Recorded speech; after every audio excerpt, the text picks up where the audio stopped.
Okay.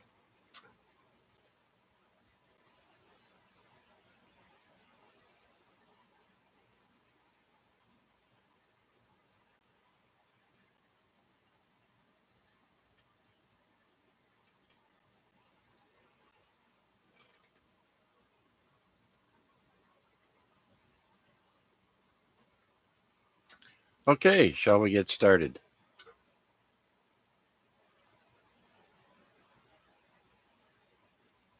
Okay.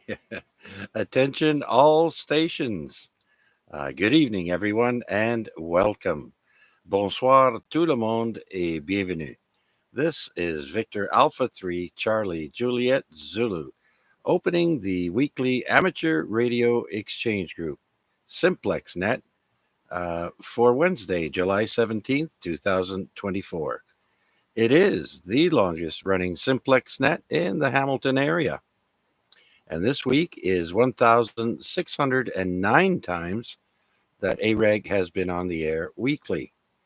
By the way, once we reach 1617, that's in 8 weeks from tonight, that date will be 31 years that AREG has been on the air. My name is Chuck, and my station is located in East Hamilton. And this net is on every Wednesday night, starting at 8 p.m. and ending at 10 p.m. local time here on 146,430 megahertz. And since this is a simplex net, not everyone will be able to hear everyone else. And so I also stream the net on YouTube so people who tune in can hear stations they cannot hear on their radio and hear how their audio sounds on the air and see their signal strength as well as see my station layout. Just type my call into the YouTube search box. Again, VA3CJZ, and look for us under the live button, or tonight we'll have the title AREG Week 1609. Now, I've had to restart the stream a couple of times, so maybe a little tricky to find it, but I'm sure you will. Actually, I had to restart it 3 times. My computer's been lagging and seems to be running fine now, but I just don't have everything open that I normally did. And so on my list, I heard VA3IMW, VA3AXJ, VA3NFG, but I did not hear Art, but his call sign is VE3KCI, and I'm sure we can get a relay. So, are there any other check ins wishing to check in now? Please come ahead.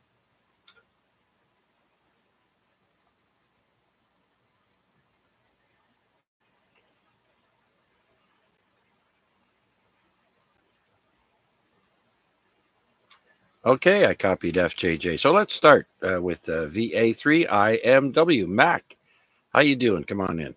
I heard traffic was good tonight.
Hunter, and that gets you the award. Obviously, as an activator, activate a park within that period of time and also get the activator award for support your parks. Anyways, I'm along for the ride, Chuck, right to the finish. And then I turn it into a pumpkin, I get carved up, and I have a little bit of nutmeg and cinnamon on the side. Back to you, sir. Thanks for doing it. Okay, very good, Mac. That was a breathful, and I do thank you. And while you're here, maybe you can say hello to Art for me. I actually have an S5 noise level at the moment, so anything under that, which is where Art usually sits, I can't hear anything at the moment. It's just conditions. So I'm not sure if Art can hear me, but good evening, Art, and tell him I say hi. All right, VE3 KCI, you're up on deck. This is Victor Alpha 3 India Mike Whiskey on behalf of Net Controller, our good friend Chuck downtown. I'm not sure if you can copy him at this point in time, but the mic is open for you, and I'll provide a relay as necessary.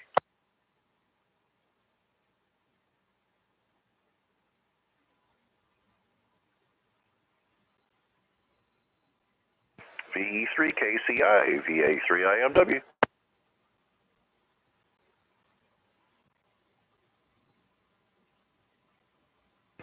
Nothing heard.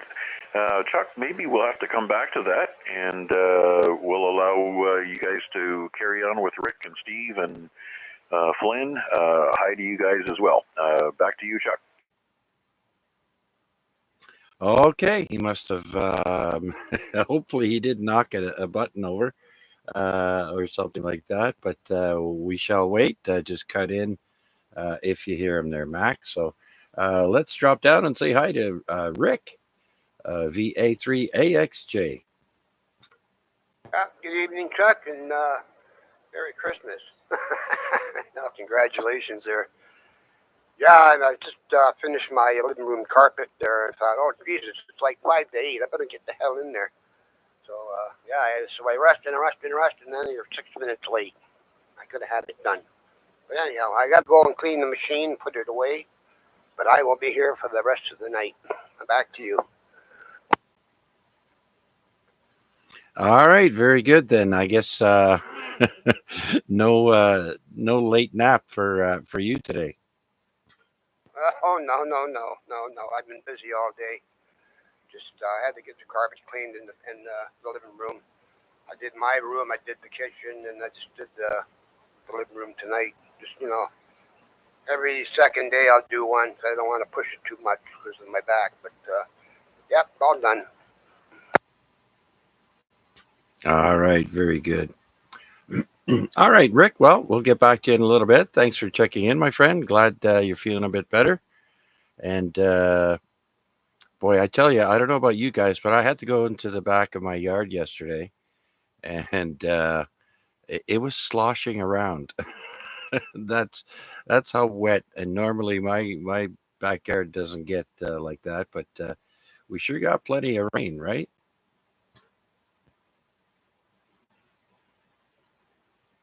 All right, so let's go and say hello to Steve, VA3 NFG. Steve, come on in.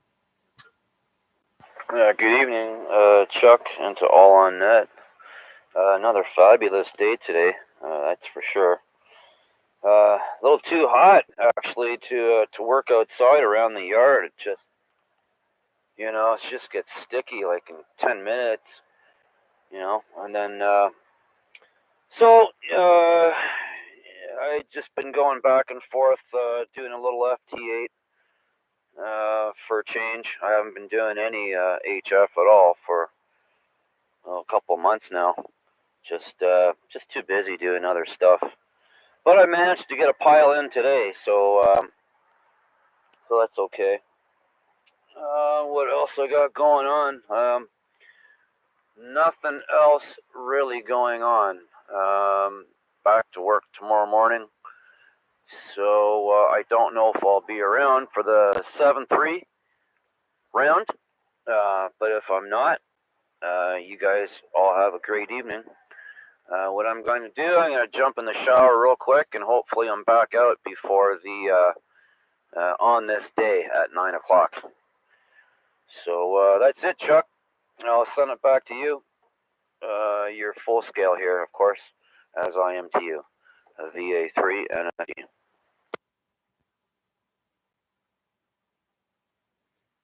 Okay, Steve. Very good. Very good. Thanks for checking in, and I understand you have to get up early and all that, and so much appreciated. And so yeah, very good. Then you're sounding good tonight, as is everyone so far, and hopefully I've got everything under control here. I hate when you get hit with a zinger of a technical issue right just before the net starts there. It happens. But anyways, okay, Steve, thanks. Next, I believe, is Flynn, VE3JJ. Flynn, come on in.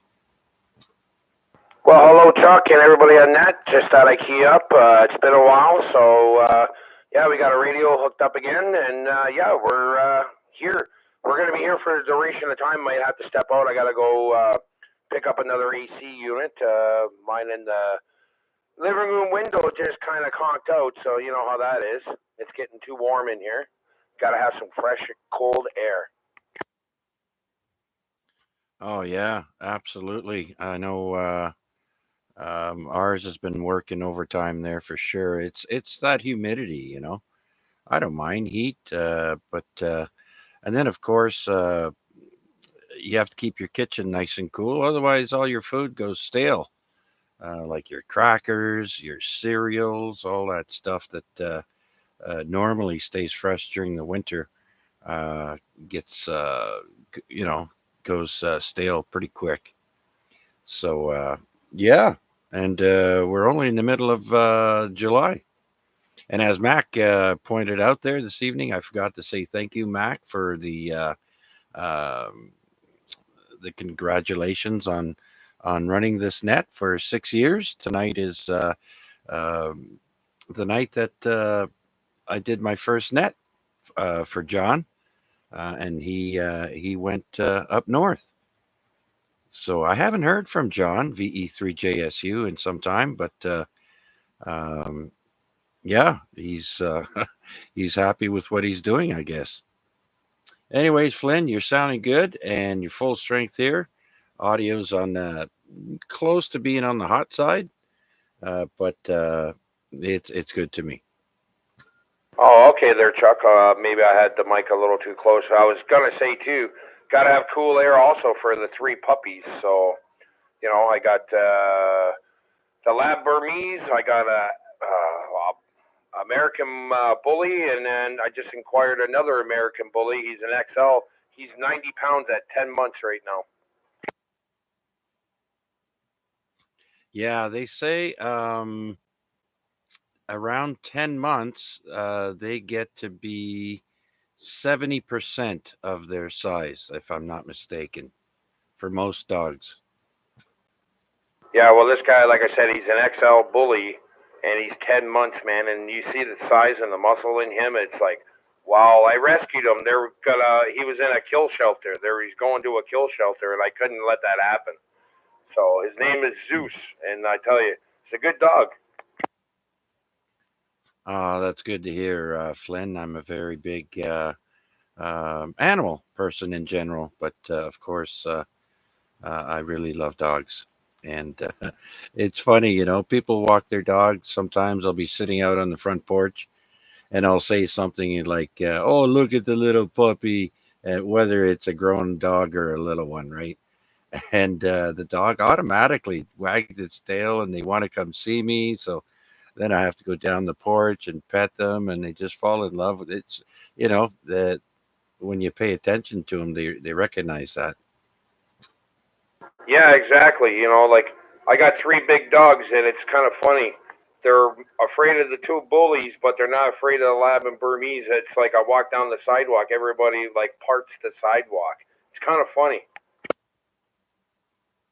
Yeah, a friend of mine in Toronto had two. what were they, Malinois?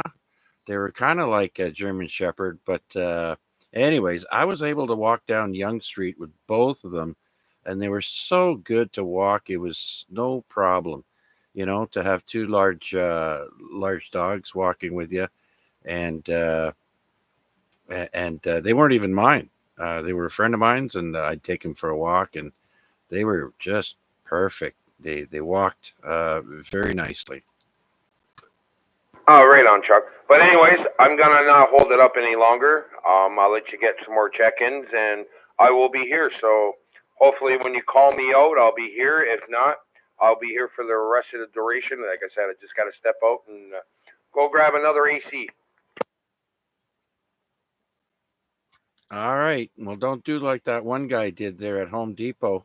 He went inside, got himself an air conditioner, and that's when I found out those sliding doors. If you crash into them, they swing open. So that's what the guy did. He crashed through the two doors, and they swung open, and he made a beeline to his truck or whatever and took off. Never got caught. This is about, I don't know, 15 years ago. That was funny.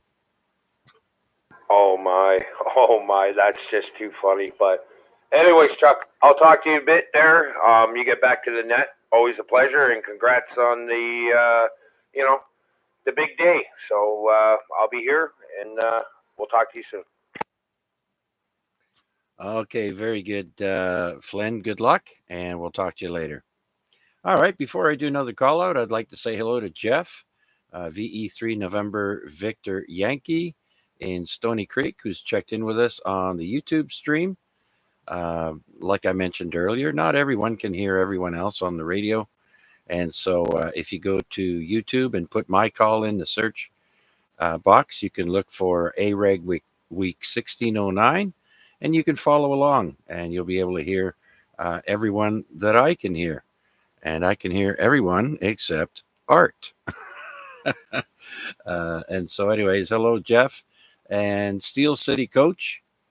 Thanks for joining us, as well as Wade, VA3 November Charlie Alpha. And so with that, do we have anyone else out there would like to check in with us here on the weekly Amateur Radio Exchange Group? Please come now. Victor Echo 3, Zulu Juliet Charlie.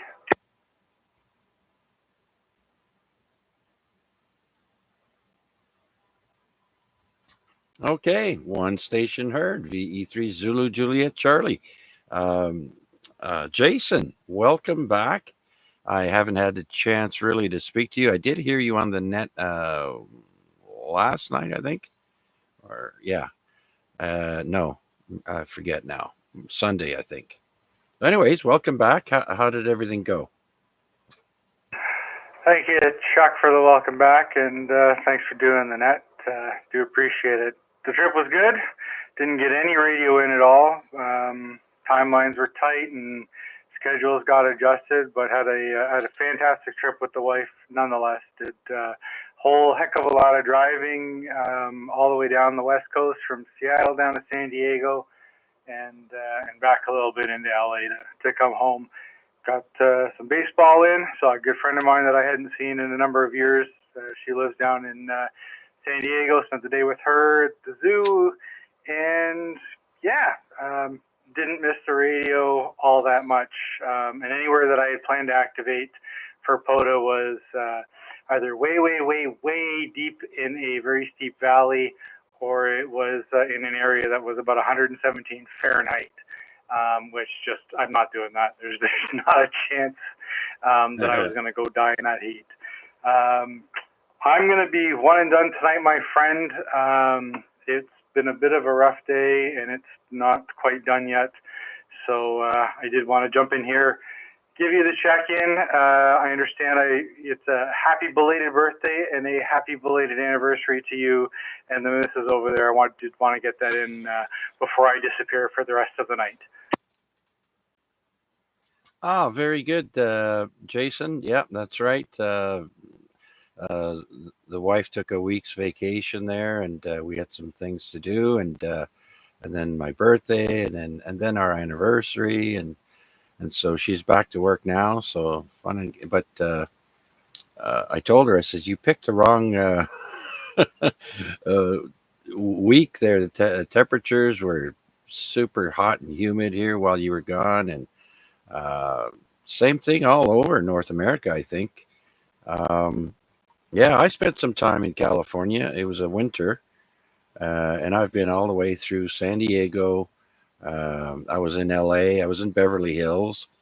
I lived in Ontario. Ontario, California is pretty much like Hamilton is to Toronto. It's only about 40 miles east of Los Angeles. It's got its own airport, and I stayed there. And yeah, things are a little different over there. But yeah, it's too bad. It was too hot, really, to spend time activating. But oh well, as long as you did everything else, at your within your comfort level.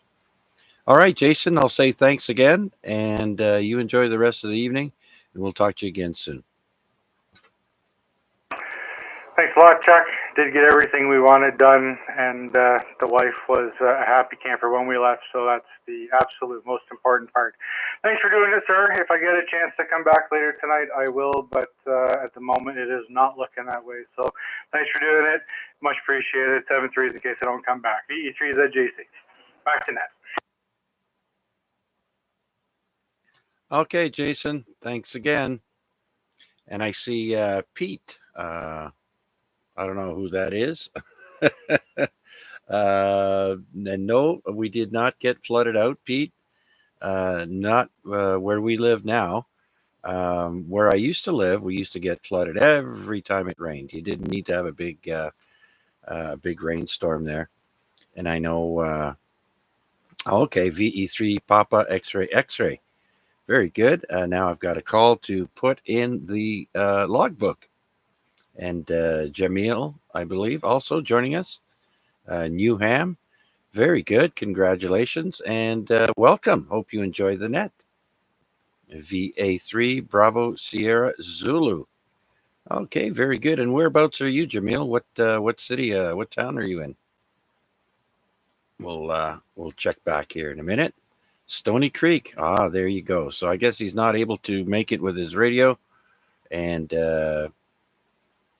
that's great. Now you're using the YouTube stream, which is what it was meant for. So very good. You joined the Hamilton Amateur Radio Club. All right, very good. Well, enjoy the net. I'll put your call in the log here, and I do thank you. And with that, do we have any other check-ins for tonight's AREG net? This is Victor Alpha 3 Charlie Juliet Zulu. Victor Alpha 3 Oscar Yankee Lima. Victor Alpha 3 November Charlie Alpha.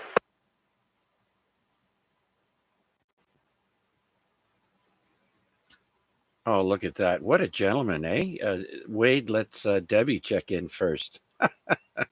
Victor Alpha 3 Oscar Yankee Lima. Debbie, come on in. Oh, I'm so lucky to have so many gentlemen around. Absolutely. Good evening, all. Congratulations, Chuck, on your anniversary. And you're doing a great job. And thanks for doing what you do.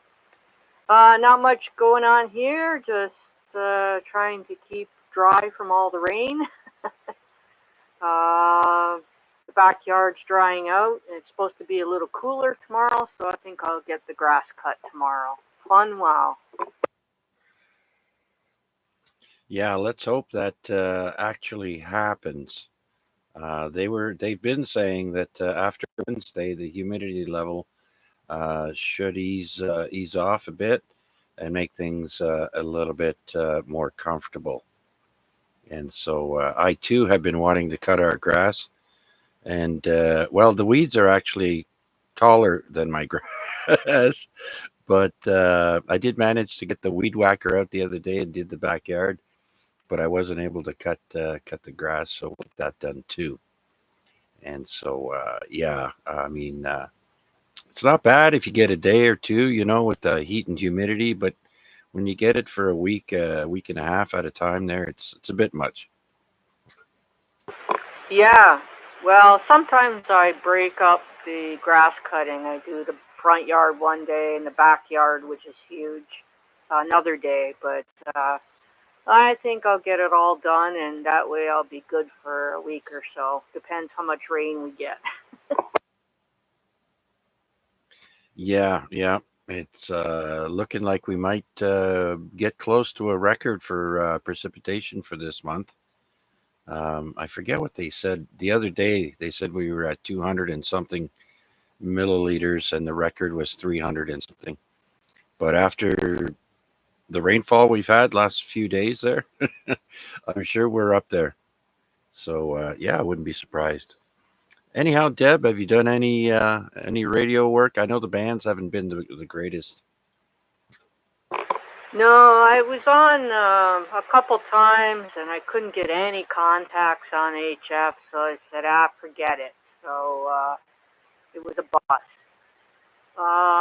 So I have a dipole that I put up temporarily in a different direction than my main antenna that I use for HF. So I'll see if I can. I have like 4 or 5 states to get for POTA, so I'm trying to fill those in. So I figure if I have the antenna pointing a different way, maybe I'll catch those states, especially this weekend. Yeah, I'm slow to get. Well, I've got all the states in my QRZ, but I don't have them all for POTA. I think I'm down to 10 US states to get there, and sometimes I see them up on the board, and I'll be damned if I could hear him. So it's a bust, like you said. So I'm in no big hurry. I mean, we'll get him when we get him. That's all. Yeah, and it gives you something to chase and something to work towards. So there you go. Okay, I'll let you catch the others behind me, and I'll be listening along. Okay, very good, Debbie. Thank you so much for joining us and sharing your week with us. And let's drop down to Wade in the West End, VA3 NCA. Come on in, Wade.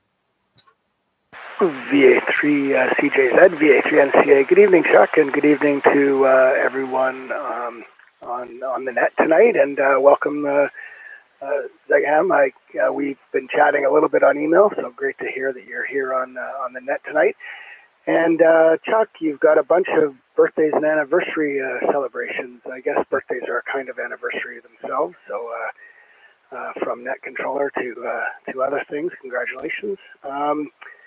And I know that Mac has already mentioned that it is Support Your Parks weekend coming up. So that starts, right, as he said earlier, at 8 p.m. our time on Friday and runs all weekend. But there's also on Friday the Ontario Provincial Parks Healthy Parks, Healthy People Day, where they're giving a free daytime pass to any Ontario Provincial Park, and Ontario Provincial Parks are also POTA parks.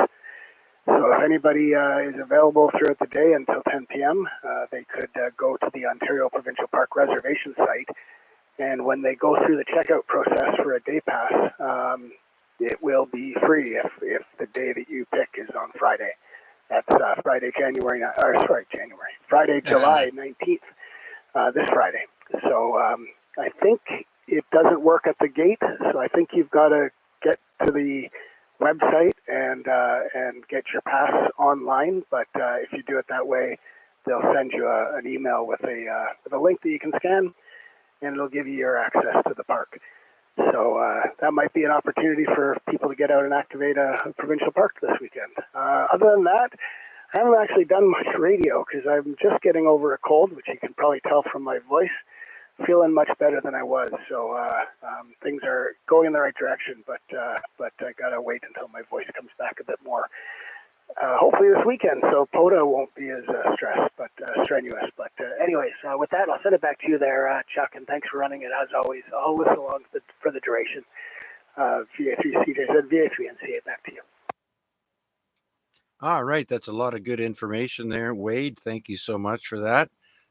Free admission to the park on the 19th in 2 days, and so get your free pass in soon as well. What was I going to say?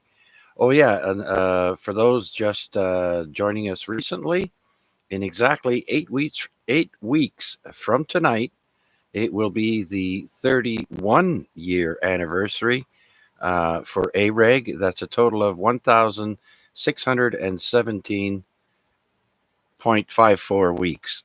That equals 31 years exactly.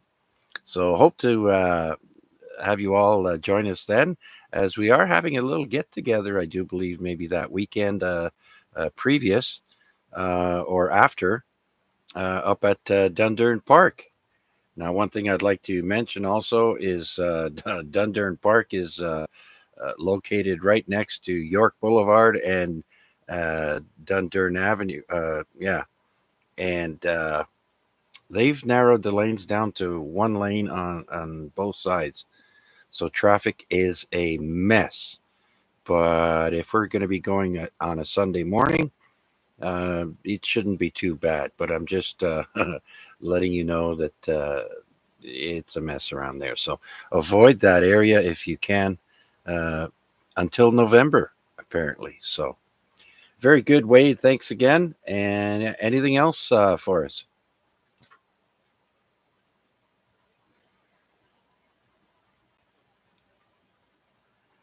Oh, I guess Wade has gone to get something to drink for his raspy voice, and hopefully get a little bit of honey. That seems to coat the throat and does a good job there. I love honey. I have a jar here. When my blood sugars get really, really low, I need sugar in a hurry. I grab a spoon and dip into the honey jar. So, anyways, okay. Thank you, Wade. Anyone else wishing to check in to the weekly amateur radio exchange group, please come now.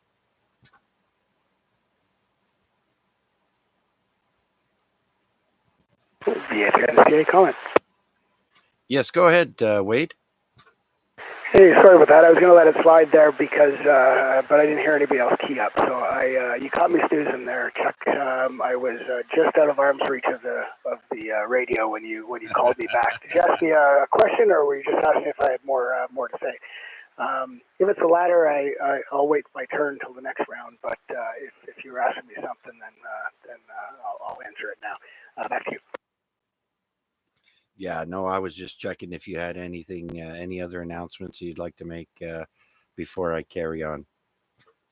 Oh, very good. Then no, I will listen along, and I will be within earshot and sometimes within arm reach of the radio. So thanks again, Chuck, and I'll send it back to you, and you can pick up some more callers. VA3NCA, back to you. All right, very good, Wade. And so with that, let's do some announcements. Upcoming contests this weekend. And the first one we have is called the Maidenhead Mayhem Contest. And that's going on for at least 4 days. More than that, 8 days. 0 Zulu time, July 20th to 23:59, July 28th. And that is for CW, sideband, and digital. And the bands are 10 meter, 15, 20, 40 meters, 80, and 160 meters. So that seems like a pretty good contest. Will last several days, a week and more. Next, we've got the a Brazil contest called Labre, Labre, Labre DX contest. And that's 0 Zulu time, July 20th to 23:59, July 21st. And that's for sideband and CW. And the bands again are 10 meters, 15, 20, 40, 80, and 160. And then there's a short 8-hour contest starting on July 20th at 0700 Zulu. It's a Russian radio team championship for sideband and CW. And the bands here are only 10, 15, 20, and 40.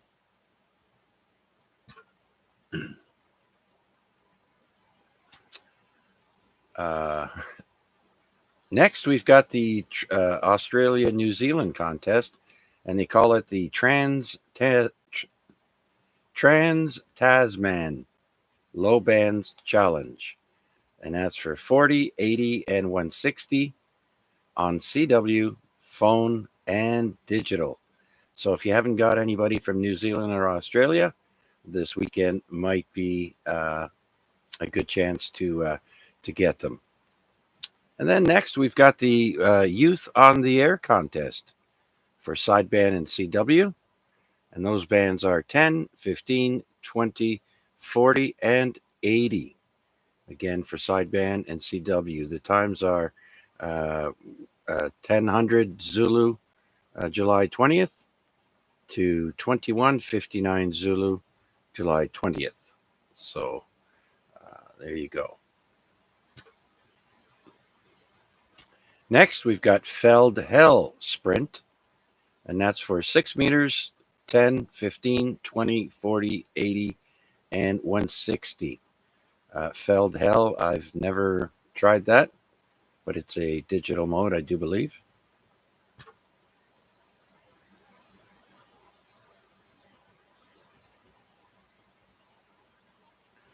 All right, next we've got the IARU Region 1 70 megahertz contest.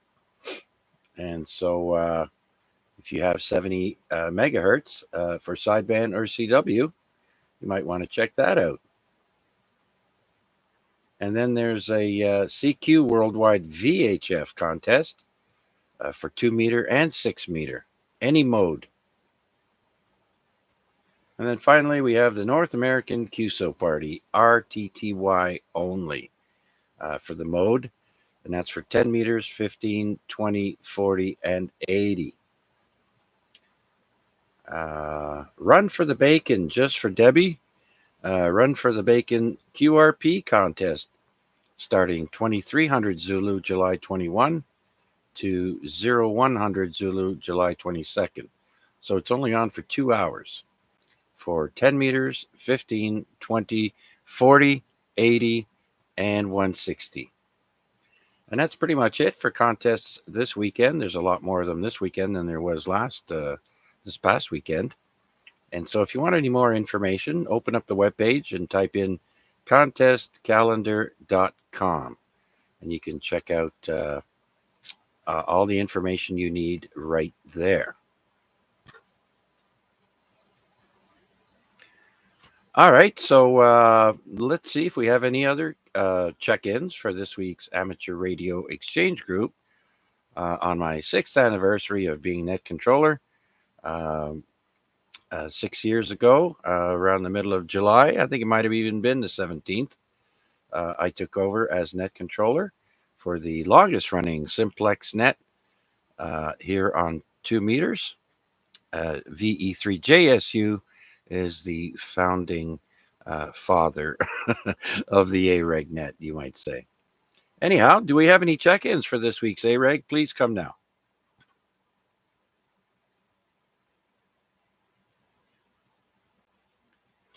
Okay, nothing heard. And I did have some trivia set up, but if you bear with me, I had to reboot my computer and everything closed up. So I'm in the process of opening up a few of the things that I have. We also have On This Day coming up in a little bit. It's currently 8:43 p.m. and 25 degrees Celsius outside my station here in East Hamilton. Please stand by.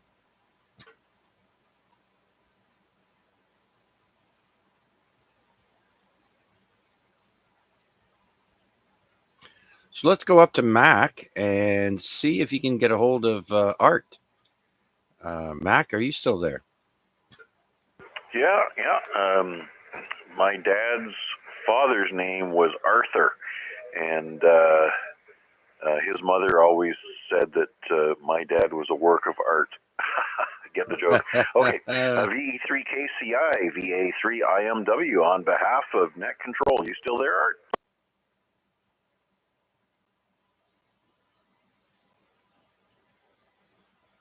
VE3KCI, VA3IMW.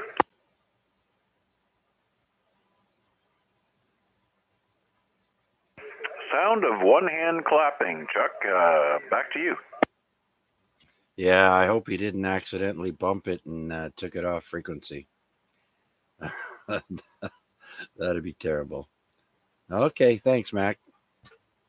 Yeah, even if he bumps the VFO, that's the 7100's got a big, beautiful display. You'd have to have a blindfold on a blind man in order not to be able to see it. Anyways, yeah, he was pretty proud when he came on the air and said that he was utilizing his 7100. So obviously somebody from the Hamilton Radio Club got up and visited. I didn't get a chance to drop in. But yeah, he was 40 over S9 here.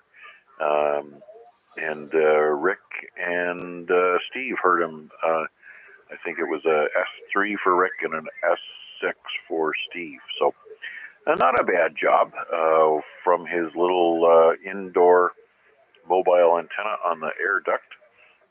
Anyways, I'm sure he'll get lots of hours of enjoyment out of that radio. Anyways, I'll send it back to you, Chuck, and we'll see if there's anybody else out there. Okay, very good, Mac. And remember that antenna that partially came down? I've since put it back up, but not in the same location, and it's much, much lower than it was before. Simply because I wanted it up quickly, and so it's only 10 feet off the ground, but it's at the back of my yard right now, and it's plugged into my other radio, and I think I only get you at like 5 out of 9 bars on it, but nonetheless, I just use it, for local, no big deal. So until I, put it up higher, well, that's fine for me.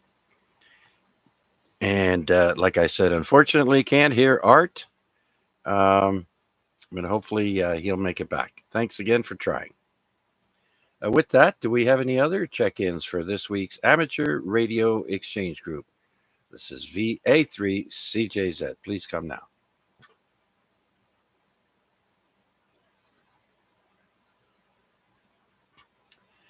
All right. Well, apparently I've got a little bit of trivia here that I've opened up. And where are we here? Okay, so let's start off with some trivia. And I don't have any multiple answers for you tonight. Maybe next time. But here's an interesting fact. Peanuts aren't technically nuts. They're legumes, apparently. According to the Merriam-Webster encyclopedia, a nut is only a nut if it's a hard-shelled dry fruit or seed with a separable rind or shell and interior kernel. That means walnuts, almonds, cashews, pistachios are not nuts either. They're seeds. Interesting. Now, I've seen how pistachios are harvested, and it's a very labor-intensive job, and I think there's only one yield per year, and there's a lot of manual labor involved for not pistachios, cashews. That's why cashews are so expensive. It's very labor intensive. Anyways, it's not a nut. They're seeds. Interesting. Also, did you know armadillo shells are bulletproof? In fact, one Texas man was hospitalized when a bullet he shot at an armadillo ricocheted off the animal and hit him in the jaw. That's actually totally true animal tidbit. Oh dear.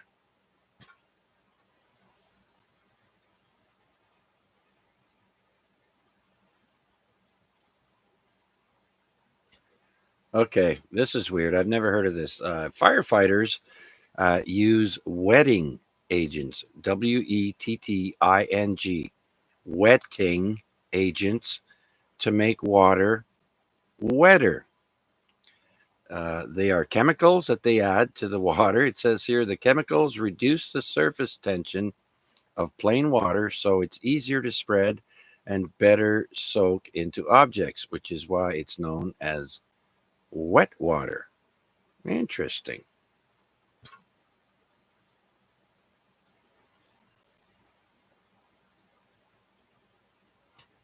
Here's another fact. Some octopus species lay 56,000 eggs at a time. On average, a giant Pacific octopus will lay 56,000 eggs at the end of a pregnancy over the course of about a month. At first, these new babies float through the surrounding water unattached to one another or their mother. But then the mother gathers each egg, which is about the size of a grain of rice, and weaves them into braids, allowing her to keep an eye on everyone at the same time. Huh. Did you know cats have fewer toes on their back paws? Like most four-legged mammals, cats have 5 toes on the front, but their back paws only have 4 toes. Scientists think the 4-toed back paws might help them run faster. VE3LBI check-in. All right, we got an early check-in. VE3LBI. Larry, how you doing? Come on in. Doing good, Chuck. Okay, carry on. I'm listening along here, just sitting down, relaxed. So, I'm sitting in the garage. So, carry on with the rest of them, please. All right, very good. Anyone else wishing to check in? Please come now. This is VA3CJZ.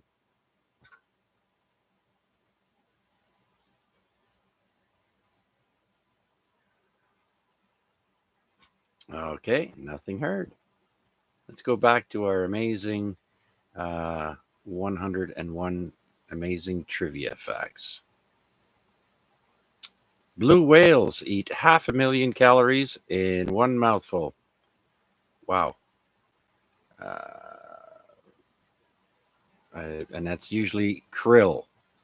Whales eat krill. And the amount that they take in equals 500,000 calories. Wow.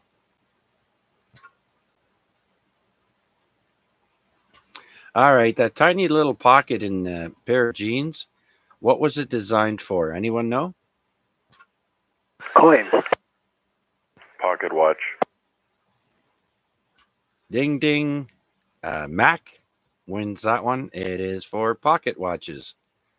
As jeans were invented, I think, in the Midwest or something there in the States. And it was to keep pocket watches.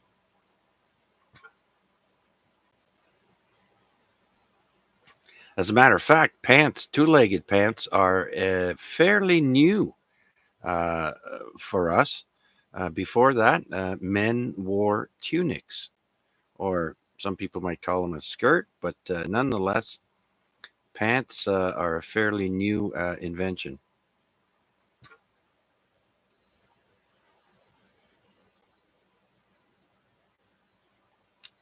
All right, did you know turkeys can blush?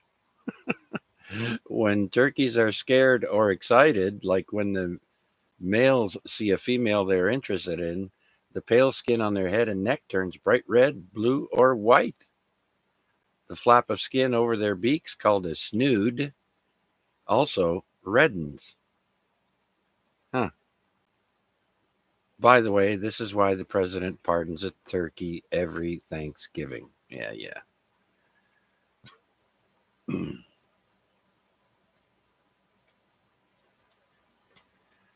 Most Disney characters wear gloves to keep animation simple. Walt Disney might have been the first to put gloves on his characters, as seen in 1929, The Opry House starring Mickey Mouse. And by the way, the first few editions of Mickey Mouse, they were scary looking. In addition to being easier to animate, there's another reason for the gloves. We didn't want him to have mouse hands because he was supposed to be more human. Uh, Walt Disney told his biographer in 1957.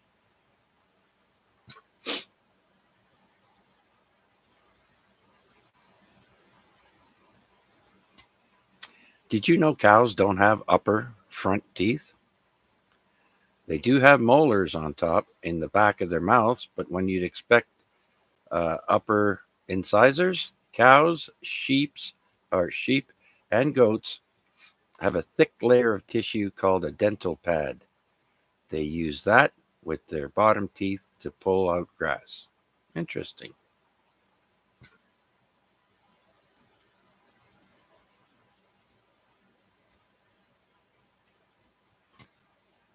Bananas grow upside down, or technically, we peel them upside down. Naturally, they grow outward from their stems, but that means their bottoms actually face the sky.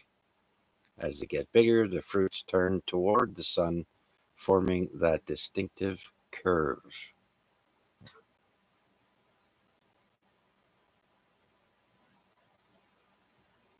Currently, in Hamilton, it's Oh, 23 degrees Celsius. I guess that's the official sunset for tonight. You can expect most We're losing a minute or two every day, every couple of days. It is currently 8:56 p.m. official sunset. Did you know there were active volcanoes on the moon when dinosaurs were alive? Most of the volcanoes probably stopped erupting about 1 billion years ago, but NASA findings have suggested there might still have been active lava flows 100 million years ago when dinosaurs were still roaming. As a matter of fact, they said they might have found a cave on the moon, but that's all I know.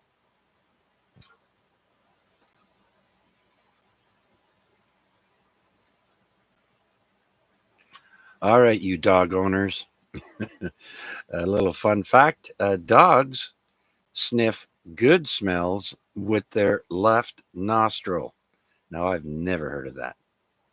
Dogs normally start sniffing with their right nostril, then keep it there if the smell could signal danger. But they'll shift to their left side for something pleasant, like food or a mating partner. If you're a dog lover, you'll want to know these other fascinating facts about dogs. Interesting.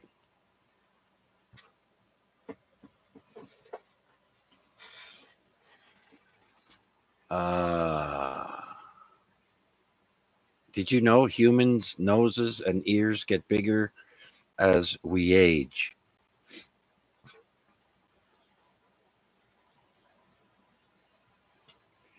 Uh, yeah, the nose and ears are the only parts of our body that keep growing as we age. But that's not exactly true. Our nose and ears stop growing along with the rest of our body, but thanks to the weight of gravity, both parts continue to lengthen over time. Huh. So it's not actually growing.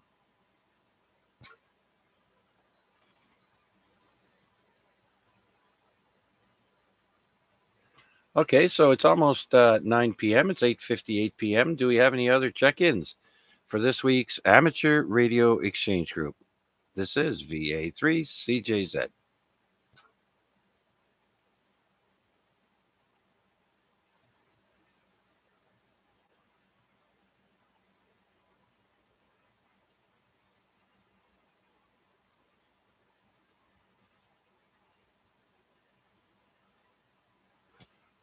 Here's an interesting fact about movies. Movie trailers originally played after the movie. They trailed the feature film, hence the name trailer. The first trailer appeared in 1912 and was for a Broadway show, not a movie. Okay. But I remember that. You guys remember going to the movie theater, watching Kung Fu, what do you call that? Marathon? 3 movies. I used to watch 3 movies for $1 on a matinee Kung Fu special there or whatever movies were on. So me and my cousins would bring $1, and I think it was 33 cents for 3 movies, and the rest of the money was for candy.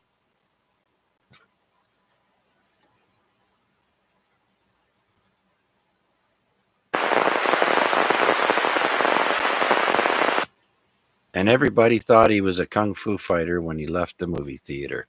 Yet guys jumping around everywhere. Ah, the good old days.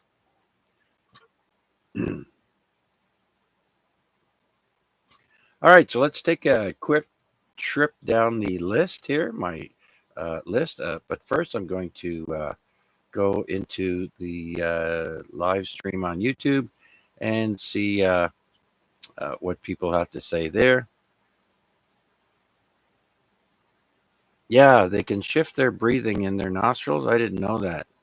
That's crazy. The one about dogs sniffing with the left and right nostrils. That's interesting. And yes, that is a Bluetooth speaker. I have several of those. I have the taller version as well. This one is called Musi Baby. MUSI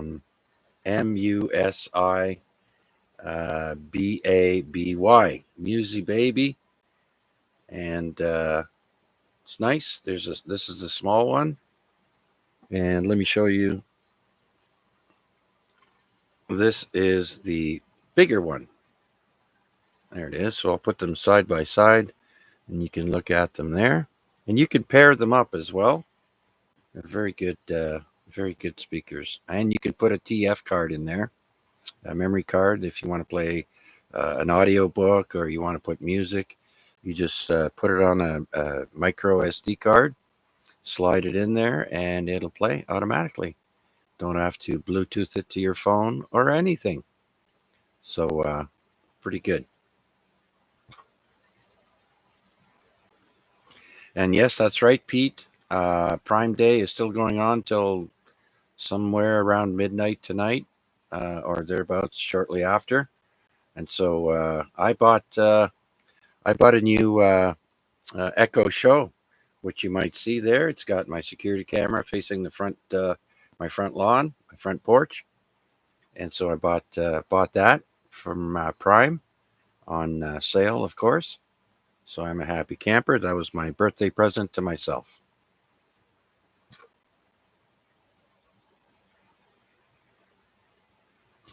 All right, let's go up and well, we already spoke to Mac and he tried to call. No, let's VA3 IMW Mac. Anything to add?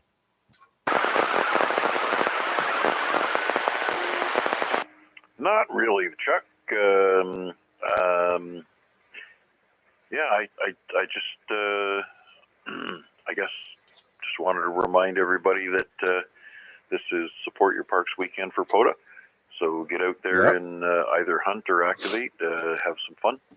And like I said previously, we'll be talking about potentially doing some kind of an N1CC type event to help some hunters and perhaps some new activators acquire some new awards as we go through the weekend. That's about it for now, and I'll turn it back to you. Okay, very good, Mac. That's right. It's Support Your Park weekend this weekend. So one contact with a POTA activator will get you an award. And if you're looking on the YouTube stream right now, I actually went to the QRZ page and copied the VE3 HPO POTA sign that was on the top right. And I'm currently showing that on the YouTube stream. And so that is the call sign that the folks around here are using for POTA. So I hope you guys get that all worked out. and enjoy using that call sign. Yeah, perhaps when you get down to Wade, he can take a brief moment and explain how we're using it, when we're using it, when we're not using it. And we just remind everybody that the government calls it a club call sign, but HPO is a group, not a club. There are no fees, no dues. The rite of passage is simply to be a member of the Discord site. And if you want to be included in HPO Discord, then you just get in contact with somebody who's currently part of that group, and they can forward you a invitation. So that's about it for now. DE3LBI. Yes, Larry, go ahead. Yeah, just finish off what Mac was saying too. The reason we've decided to call it the group, if you actually have a club and you're collecting money, you have to report it to the government when you get to a certain amount of money, and you have to pay taxes on it. So by not having any type of dues or anything, and just calling it a group, as Max said, we don't have to do anything because there's no money collected. And I know a couple of clubs, or one for sure, they actually were at a limit where they had to spend the money before they had to report it. So what they did was they paid a bunch of people's dues where they were already members for the next year. That way they could bring down the dollar value. Oh, that's interesting. I didn't know that. And yeah, that government, they want their hand in everything. Now, if we could find some way that they could actually maybe subsidize us, we'd be okay. But I'm just kidding. Anyways, yeah, that's one of the biggest reasons. So as Max said, no club, a group. Although by the government, it's a club is the only way you can register it. Oh, okay. I gotcha. All right. Well, yeah, as long as everybody's happy. I know Al, NFL there, had some concerns, but it sounds like he's on board with everything, and so that's good. Yep, I think we're all set to go. So, okay, anyways, back to you, Chuck. I'll let you continue. I just wanted to add that piece in there. All right, let's check with Downtown Rick, VA3AXJ. Yeah, still here. I just got a phone call from my neighbor. She at the trailer park in Dunville, down by the Grand River. Yeah. And there's two 45-foot trailers at the bottom of the park, and they're just about underwater. They didn't notify the park that they're going to open the locks, and the bottom part flooded. And there's two right by the bank of the Grand River, and they are really pissed. And they're 45-footers. The one girl, her generator was finished. The boat that broke through the ramp there, I guess, or the dock, and you don't know where the boat is. And there's picnic tables coming down and everything else. But my neighbor, she's up in the top end of the park, so she's fine there. Yeah, there's I told her, you know, I put my trailer down there for 8 years, and every time they would blow the sirens, and you had an hour to get out to the bottom of the end of the park, or you're in trouble. So, oh well, that's what they're going to do. Yeah, I know the insurance companies are probably pretty busy right now with all that flooding that occurred with those heavy rains we got. And so that's too bad. You know, uh, it's like those cars that I think they're ruined, aren't they? Mac would know. Once you get water in the engine there, is that a done deal for the car? It usually depends on whether the water actually gets into the cylinders. So if you're really lucky,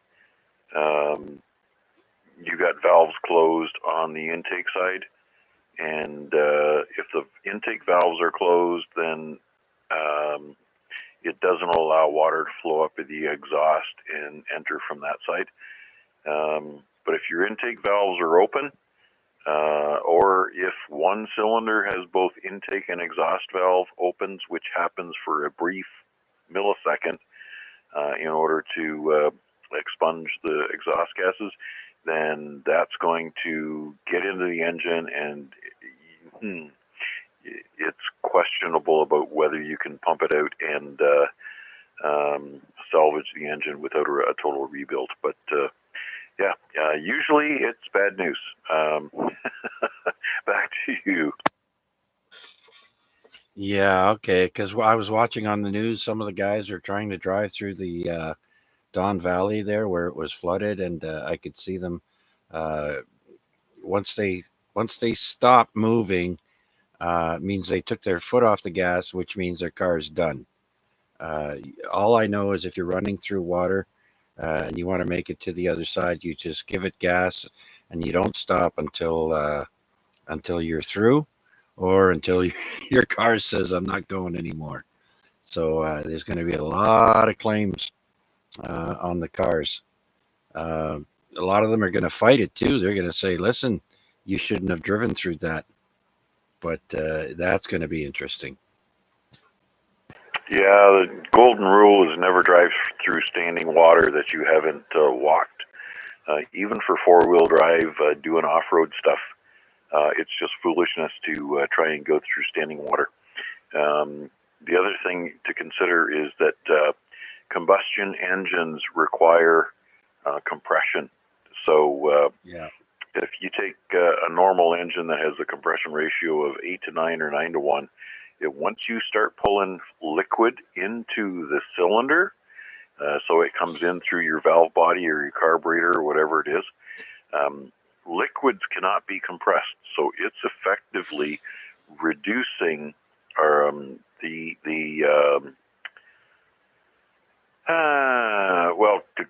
to call a long story short, it actually increases the compression ratio. And once you get above a certain point, the compression ratio is going to start to break things. And that's usually cracking a head or breaking a head bolt. And that's when things start to snap and break. And obviously, the worst thing that will happen and does happen is the connecting rod that connects the piston to the crankshaft will also warp and twist and fail because you've increased the compression ratio far beyond what the engine is built for. So that's the worst of the worst. Yeah. So in other words, a lot of people are going to be pretty upset. Yeah. All right, Mac. Well, thanks for that. And so let's go down the list here, and let's go back to Wade, VA3NCA. Maybe you can tell us a little bit more about what Mac was saying earlier there. Yeah, sure. That sounds good. I think Larry and Mac had it pretty much complete there. It is a POTA group, a local POTA group, and in order to get a call sign issued for a POTA group, I said it doesn't have a category for that, so we had to get a club call. One of the requirements of having a shared club call is that you manage who uses it. And so our method for that is free membership in the Hamilton POTA group Discord. So anybody in the local area who's interested in POTA can just contact any one of us. We're all good on QRZ, or just ask us on any of the nets that we frequent. And we can generate and send you a invite link to that group. Join that group, and that is your free membership into the POTA group with access to use the club call. Our proposal for using the club call is that you identify on the air as the call sign. This is all according to the POTA rules for activation under a call sign. So activate with the E3HPO on the air. Log it that way as well. but in any spotting location, spot with VE3HPO slash, and then the suffix of your call sign. So in my case, I would spot as VE3HPO stroke NCA, but I would log and I would identify on the air with the base call sign. By doing it that way, then people will be able to understand when different stations are set up at the same time at different areas, and then it'll also still log and assign the proper credit to the to both the club call sign on the POTA app and also the operator on the POTA app. There's details around how to do that so that it happens right, but once you're on the Discord, there's a pinned message in the VE3HPO channel, which has all the details and more details than anybody wants to hear me relate over the air. The only other thing is do be careful because POTA does not allow pass the mic style multi-op POTA activations, which we do from time to time for club calls or group calls, as we're calling it. If you were going to plan a multi-op activation like that, sort of like the N1CC would be, then we will revert to using just our regular call signs. But anyways, that's the high level, and anybody with questions can ask them as a follow-up. Before I time myself out, I'm going to drop this as I run the clock down. Back to you. All right. Okay. So does anyone have anything to add? Any questions or comments? Please come now. This is VA3CJZ.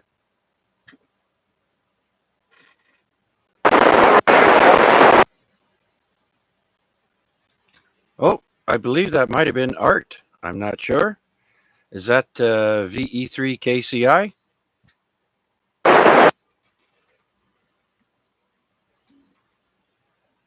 All right. Well, I'm having a little trouble pulling that station in there. Can I get a relay, please? Yep, go ahead, Art.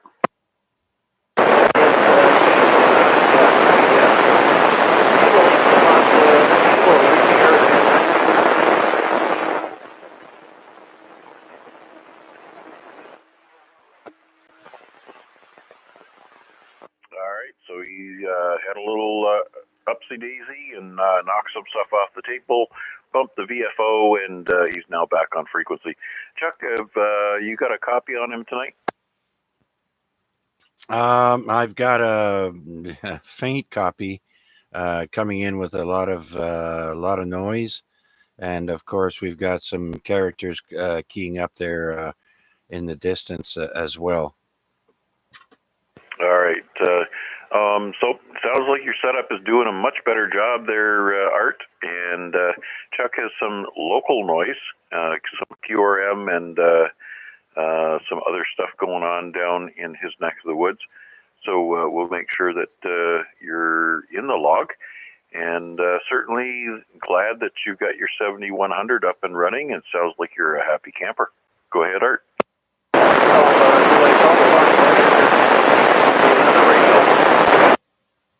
I would say 100% better, but I just have a bias towards ICOM.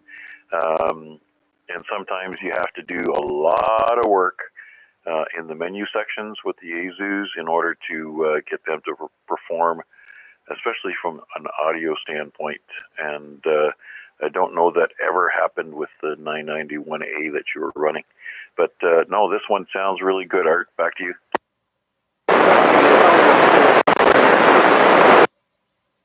And I'll bet you're extra happy looking down at the screen and you can clearly see 146.44 or 430. And yeah, it's a lot easier to see, especially for sight challenged folks. And I'm sure most of the radio manufacturers today also have the talking option. So the 7100 does have a button there that allows the radio to talk back to you, and it'll tell you what frequency it's on and other things of that nature. Anyways, I trust you're going to have a lot of fun with that radio.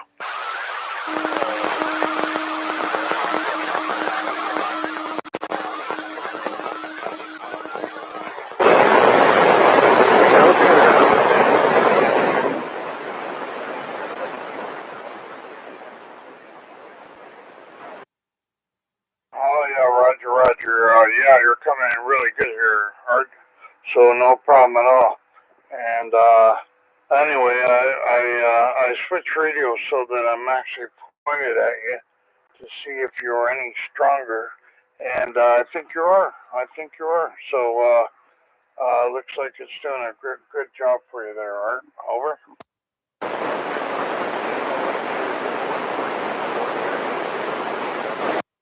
Yep, Roger. So you got the mode change and everything. So looks like you put it back on frequency after the table broke on you.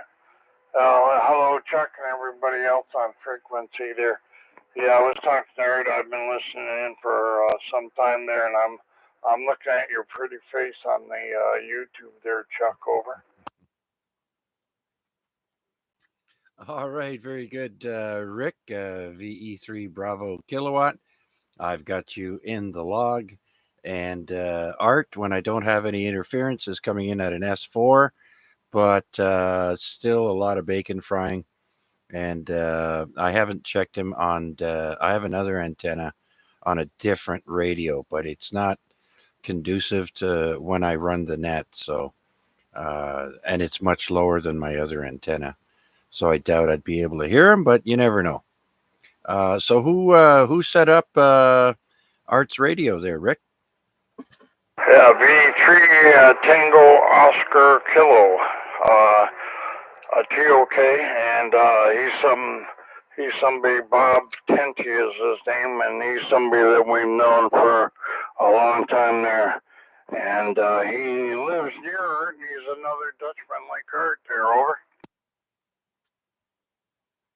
Oh, very good. Finally, Art got the big display on the 7100 up and running. That's fantastic news there, Rick. Yeah, well, that's good. He can't locate his tuner now, so I don't know what happened to it, whether he even received it. But so is HF. He's still not on HF, but that'll come with time. At least he's got the 7100 working there anyway, so that's good. So he must have hooked up power supply for him and everything. Anyway, so you got me down the log there. What number? What week are we at? Is it 1605, something like that?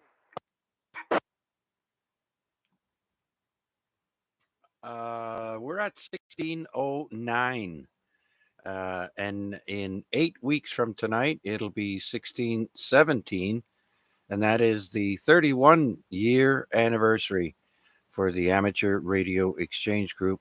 And that will be September 18th is the day. That'll be 31 years there, Rick. All right, that's great. Yeah, I got the YouTube on, and right now I'm seeing your radio and your call sign and the tuner. Yeah, so right now, so it's 9:22:30. I think I'm looking at the right screen. Anyway, I'm glad I got situated there. So, Art, we better let him go back to normal so we can hear this day in history and stuff there, Art. Are you still there? Okay, Roger on that. Okay, Chuck, thanks for letting us in there, and we got him back on the air anyway, and that's good. And I've been listening since pretty much the beginning, so, but I didn't check in there because I was on the phone with Art. So anyway, it's good that he's back in there. So V3CJZ, V3BK, I'll be listening. All right. Very good, Rick. Thanks for your check-in, as well as Art. Thank you very much. Hopefully, when there's better atmospheric conditions there, I'll be able to hear Art a little bit better. But before I continue with On This Day in History, let's see if there are any other check-ins. I would like to stop by and say hi here on the Amateur Radio Exchange Group. This is VA3CJZ. Anyone, anywhere, please come now.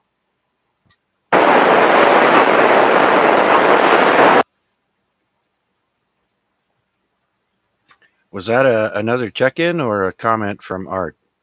That was a comment from Art. He says, with bacon frying, you're making him hungry.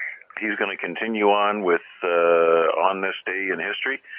So at this point in time, the YouTube stream is probably going to be a better option for you. But if anything else comes up, just give us a shout if you're ready to go QRT. Just break in and we'll relay your signal, your report.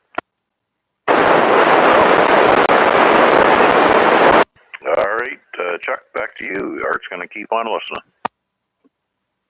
All right. Very good then. So let's start a little bit late tonight, but that's okay. Today is on this day 177. That's how many weeks I've been doing on this day for you all on the AREG net. And we'll start with famous birthdays on July 17th.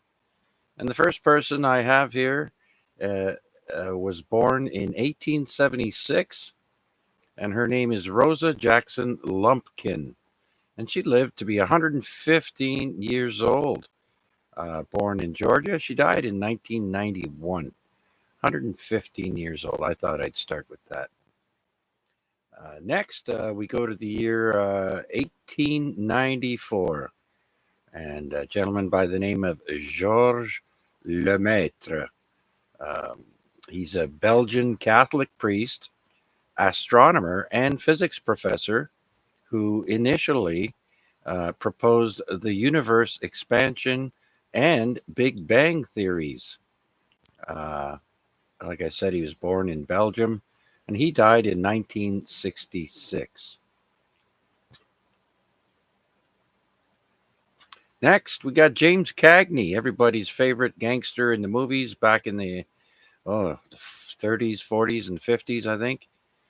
James Cagney was born on this day in 1899. He died in 1986. Of course, he was an American actor and born in New York City.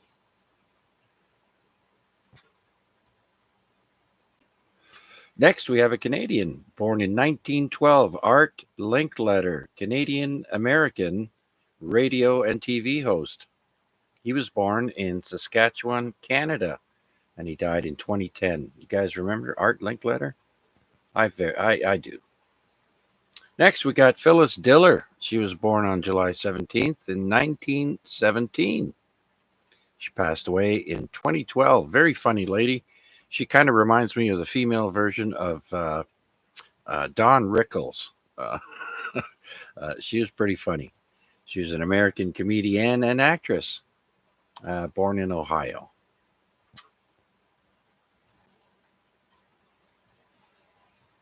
Next, we've got the inventor of the laser. His name is Gordon Gould, Gould. He was born on this day in 1920 in New York City. And he was an American physicist, and as I mentioned, inventor of the laser, Gordon Gould. I think we've pretty much all heard of the Austin Mini Cooper, the car.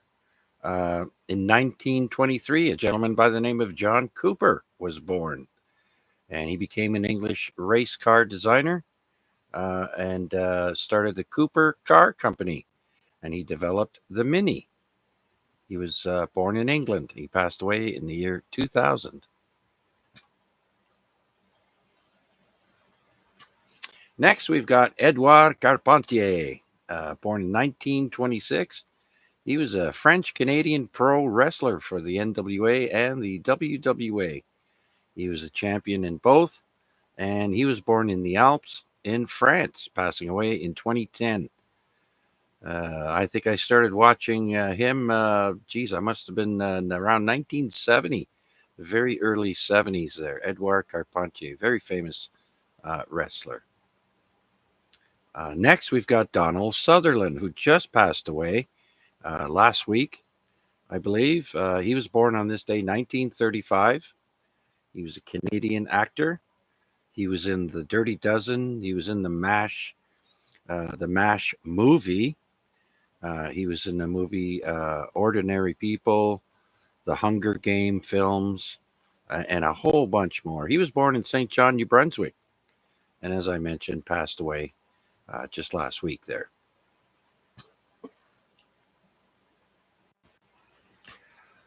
Born in 1937 on this day, we have Elmer Fudd.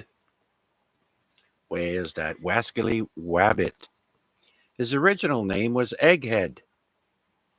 Warner Brothers cartoon character created by Tex Avery and Chuck Jones for the Looney Tunes and Merry Melodies series. He first debuted as Egghead in the title Egghead Rides Again. So 1937.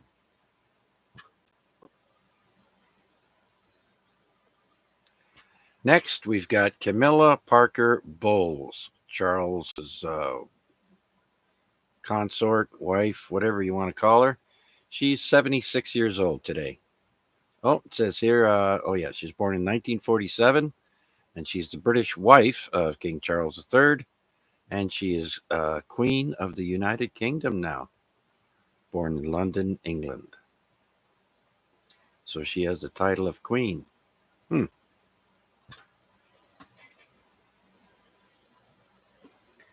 Personally, I don't agree with that title. She's not royalty, but whatever.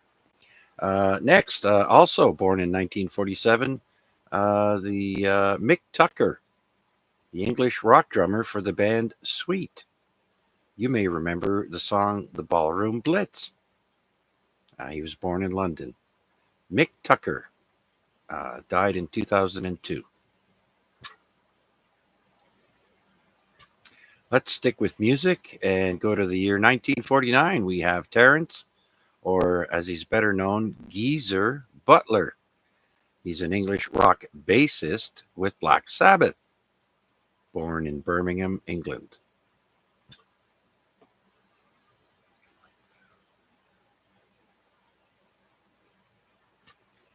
Next, we have Mick Vale, born in 1949 on this day.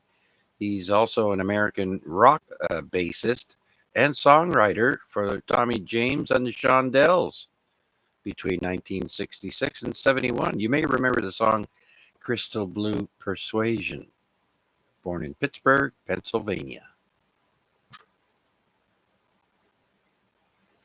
And we have I Love Lucy's daughter, Lucy Arnaz, first child of Lucy and Desi, born on this day, 1951. And she's also an American actress. She was on Here's Lucy and a show called Kim. She's also known as Kim, the jazz singer. So she was a singer as well, born in Los Angeles, California.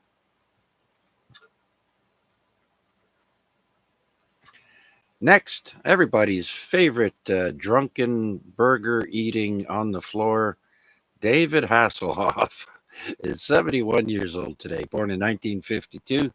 You might remember him from Knight Rider or Baywatch, born in Baltimore, Maryland. Doesn't that make him 72 years old? Oh, yeah, I did this before today. So, yeah, that's where the birthdays get screwed up by a year. So that means my next one I'll have to change. Thanks for that, Mac. Yeah, I actually was on my news feed today. David Hasselhoff on this day, born, blah, blah, blah, 72 years old. So I was kind of waiting in the wings to make sure that you covered that. At least his car would have known it.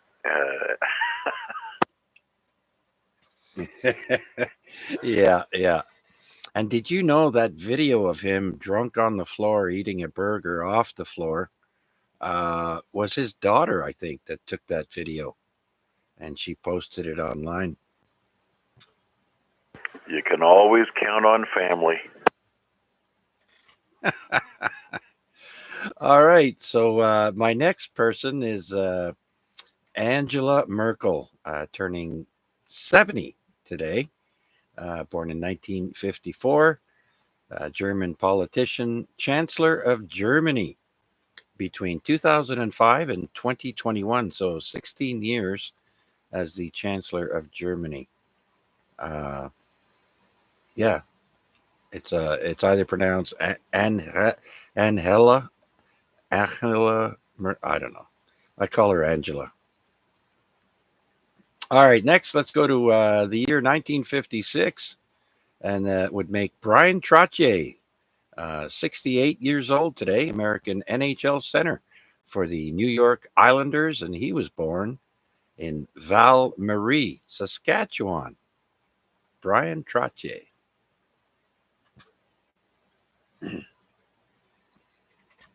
And born in 1957, Bruce Crump, American rock drummer for Molly Hatchet, born in Memphis, Tennessee.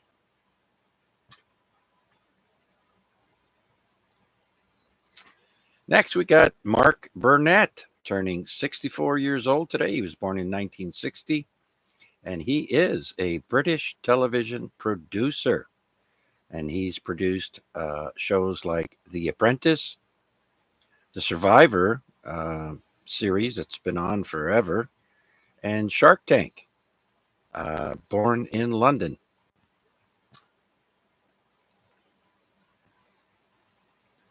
All right. Next is Alex Winter, born on this day, 1965. He's an English actor, and he was in Bill and Ted's Excellent Adventure. He was the goofy blonde sidekick to Keanu Reeves. He was born in London, England.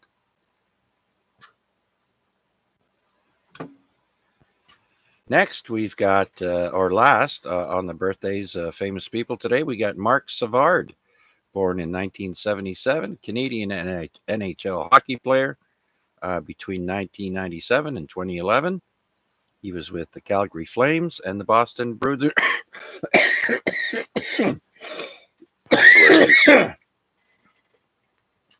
Oh boy, excuse me. Calgary Flames, Boston Bruins, and two other teams, it says here. He was born in Ottawa. And so that's it for famous people born on this day in history. Do we have any questions or comments or check-ins for this evening's AREG Net? Please come now.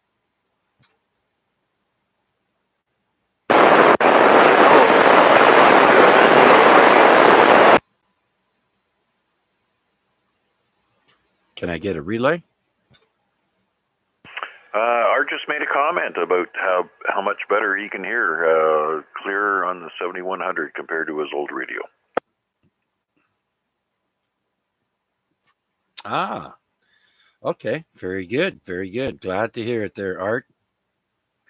All right. So let's go to famous people's famous deaths on July 17th. And we start off with the year 1918. Of course, that's the same year that was the end of World War I. But Tsar Nicholas II and his entire family were murdered by Bolsheviks. And so him, his wife, and 5 children were all killed, as well as ladies in waiting. A doctor, one of their doctors, was also murdered. A whole bunch of them. So, yeah, that was the end of the Tsar Nicholas family lineage.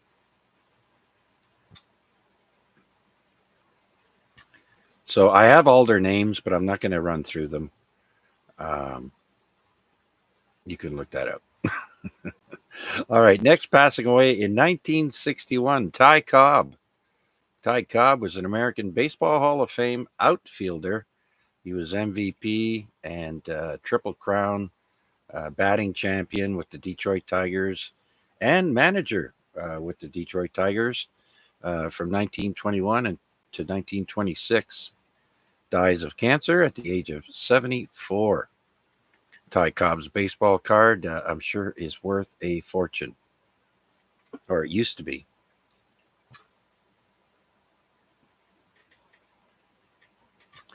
Next, we go to the year 1996. Brian, also known as Chaz Chandler, was an English rock bassist for The Animals. The band, you might remember the House of the Rising Sun. And he was also manager of Jimi Hendrix. dies at the age of 57 back in 1996.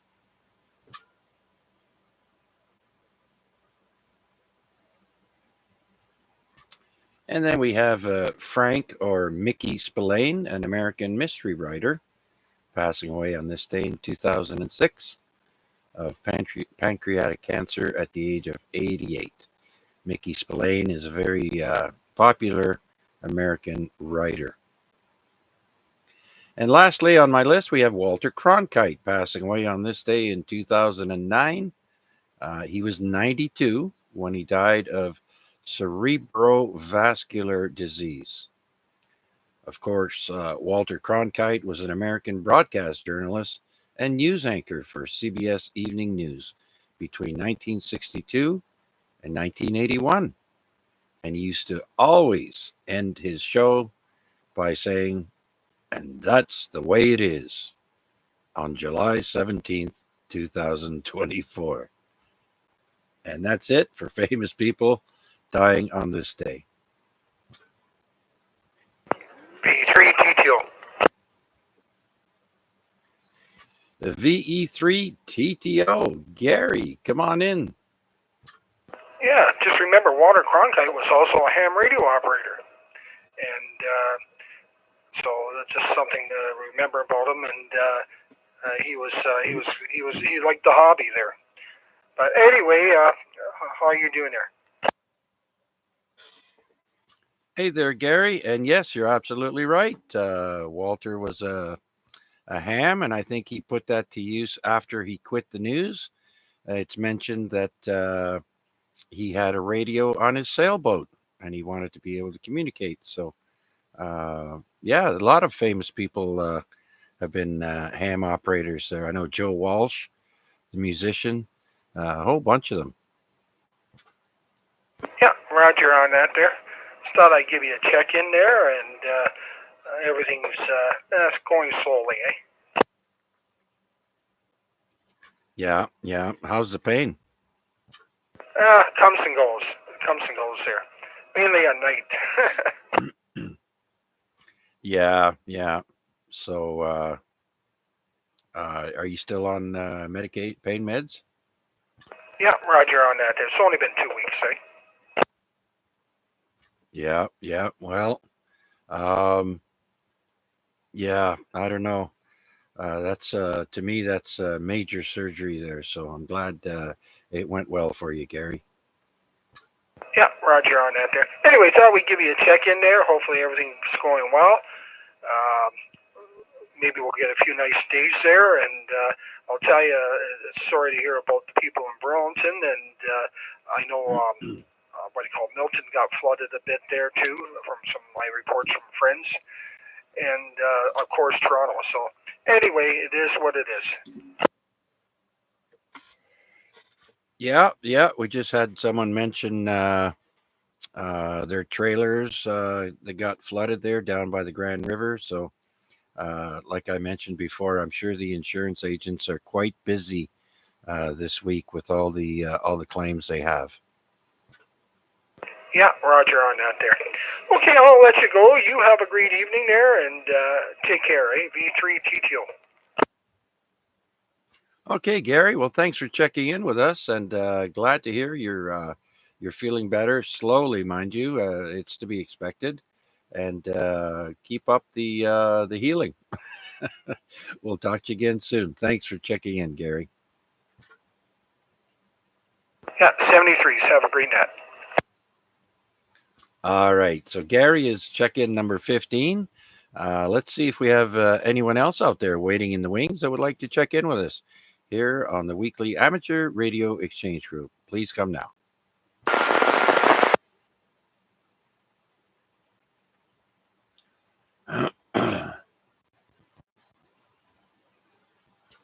All right, so let's jump back over to on this day, and we'll go to historical events on July 17th.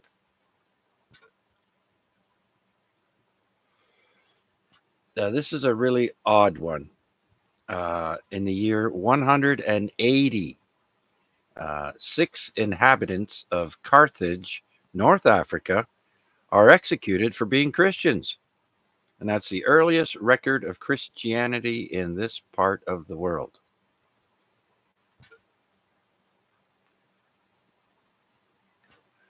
And next, the year is 1549, and it just says here Jews are expelled from Ghent, Belgium.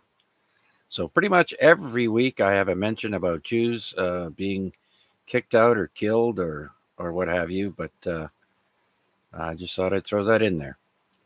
Next, we have Walter Raleigh being arrested in the year 1603. English explorer Walter Raleigh is arrested by forces of King James I of England. Now, Walter Raleigh was a favorite of Elizabeth I, but when she died, King James of England took over, and he didn't like Raleigh because he went to South America looking for El Dorado and was unsuccessful, and so he was arrested and jailed. And he's also the gentleman that's accredited for bringing tobacco and its use back to England, and that spread around the world. Ah, there we go. Very good. Yeah, I didn't, I forgot about that, but I did know that. Yeah. Very good, Mac. Thank you.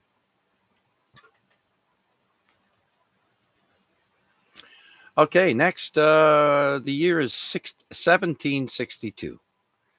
Catherine II becomes Tsarina of Russia following the murder of Peter III.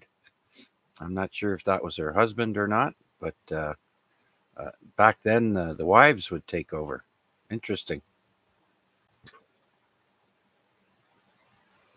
All right, let's go back to some more explorers. In the year 1774, Captain James Cook arrives in Vanuatu. Now, I had to look that up. Vanuatu is a small island between Fiji and Australia in the South Pacific.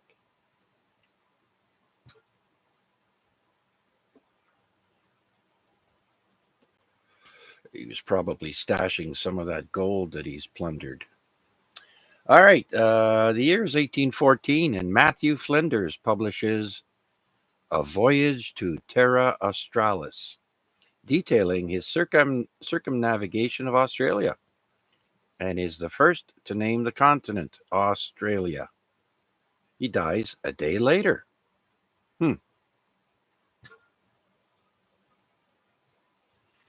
Matthew Flinders. All right, in 1850, the Harvard Observatory takes the first photograph of a star, and that star was called Vega.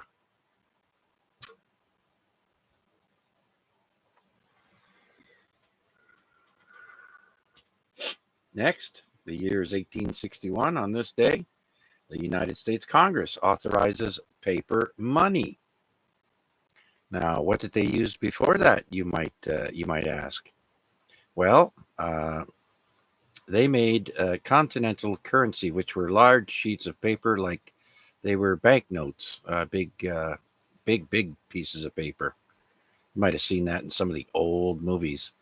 Paul Revere is known to have made the first plates for this continental currency, and those notes were redeemable in Spanish milled dollars. The year is 1863. The Maori forces are defeated by British troops in the New Zealand Wars between the Maori tribes and the British colonials.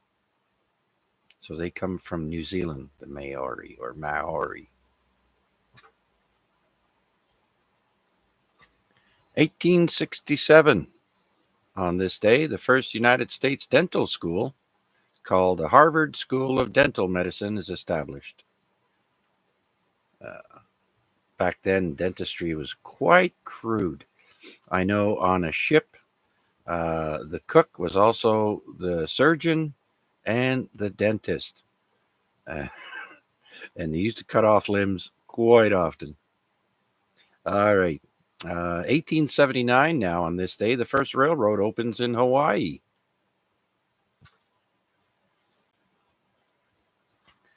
And then in 1897, the first ship arrives in Seattle carrying gold from the Yukon.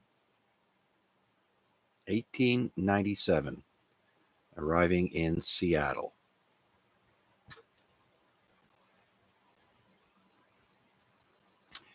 And then in 1898, Spain declares war against the United States.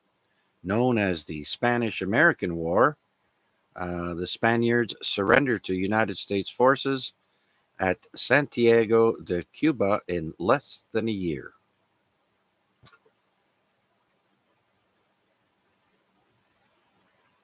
Now, this next one is quite interesting. The royal family changes its name in 1917. A royal proclamation by King George V, who, by the way, was the cousin to Tsar Nicholas. And he changes the name of the British royal family from German Saxe-Coburg-Gotha, so Saxe, S-A-X-E hyphen Coburg hyphen Gotha, G-O-T-H-A, to the name Windsor. Now, all the royal family, like all the Queen Elizabeth, her last name was Windsor. All her children, everybody was named Windsor. Like Prince Harry, his last name is Windsor, and so on and so forth. So that started in 1917. And when I mentioned earlier about the killing of Tsar Nicholas II, his last name was Romanov. That was the Royal Romanov family being executed in 1918. And several of their retainers are also executed by Bolsheviks. Firing squad in the basement of a house in Siberia.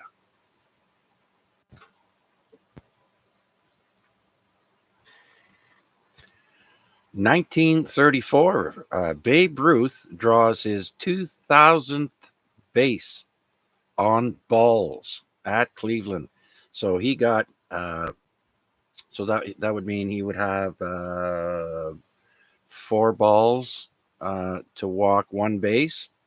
So that would be 8,000 balls called on him.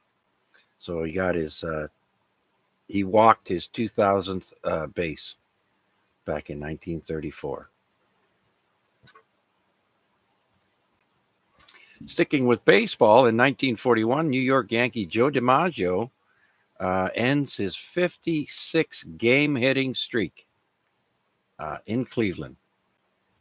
56 games with a hit in a row. Nice. And on this day in 1942, Transport number 6 departs France with 928 French Jews sent to Auschwitz concentration camp. Only 45 people would survive until the war's end. 45 out of 928 just from that train.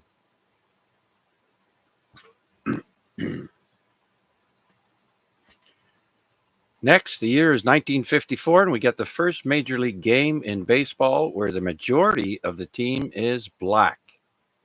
And that team is the Dodgers. I'm not sure if it's the LA or New York or where they were, but the majority of the team is black.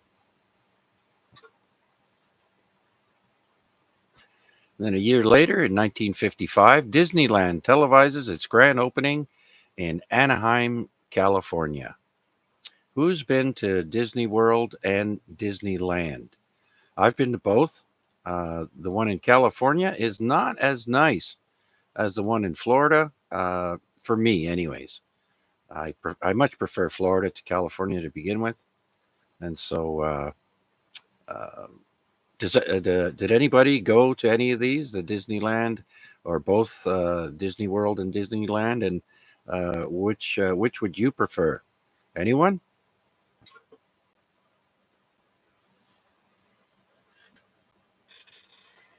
All right, not too many travelers. All right, let's go to the year 1962, and a gentleman named Robert White in an X-15 jet sets altitude record of 108 kilometers. That's 67 miles up. So that's a record.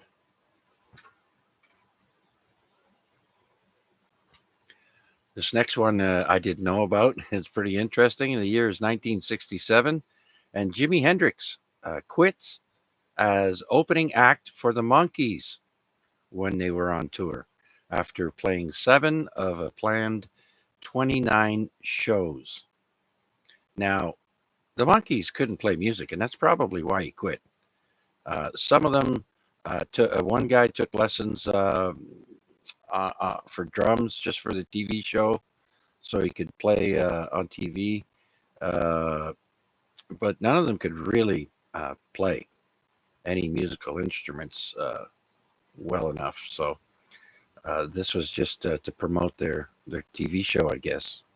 So in any case, Jimi Hendrix quits. Said, I'm out of here.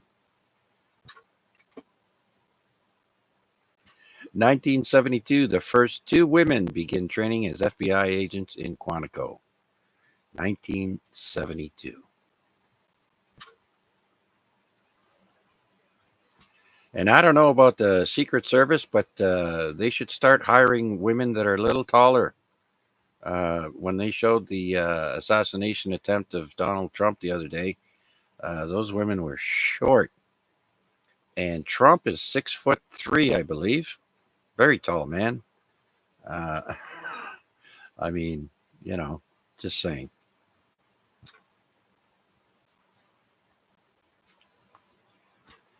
Who ever heard quadraphonic music? In 1974, the Moody Blues opened the first quadraphonic recording studio in the UK. It actually sounds great on vinyl. My uncle had, he was a DJ, and he had these big Serwin Vega speakers, and he played Quadrophenia on it. Man, that was that great.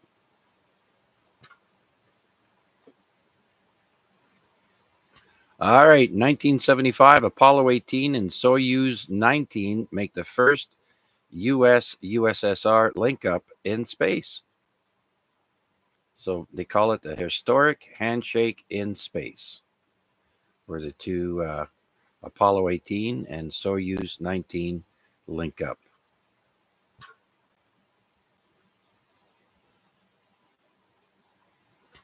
In 1989, we got the first test flight of the U.S. stealth bomber.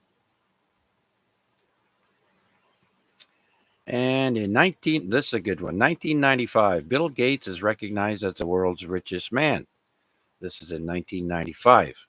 Forbes magazine announces Bill Gates is the richest man in the world with a net worth of $12.9 billion.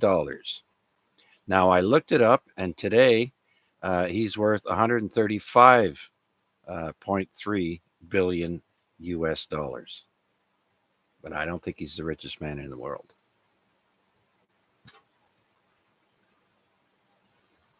And we're going back to the Tsar Nicholas II and his family. In 1998, Russia buries the Tsar Nicholas and his family 80 years after they died. In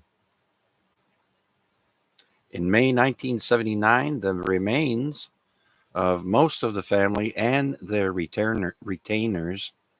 Retainers are people that were servants to them. Were found by amateur enthusiasts who kept the discovery secret until the collapse of the Soviet Union. And in July 1991, the bodies of the 5 family members, the Tsar, the Tsarina, and 3 of their daughters were exhumed. In 2018, we've got the oldest evidence of bread made from wild grains discovered by archaeologists in a 14,000-year-old dig in the Black Desert of Jordan.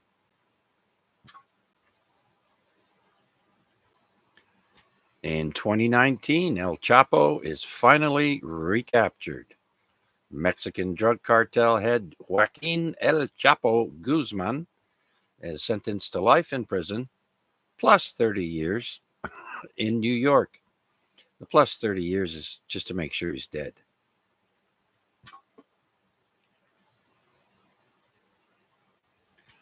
And finally, the last story is about 2019. Streaming service Netflix reaches 150 million subscribers worldwide, excuse me, but with a slower growth than forecast.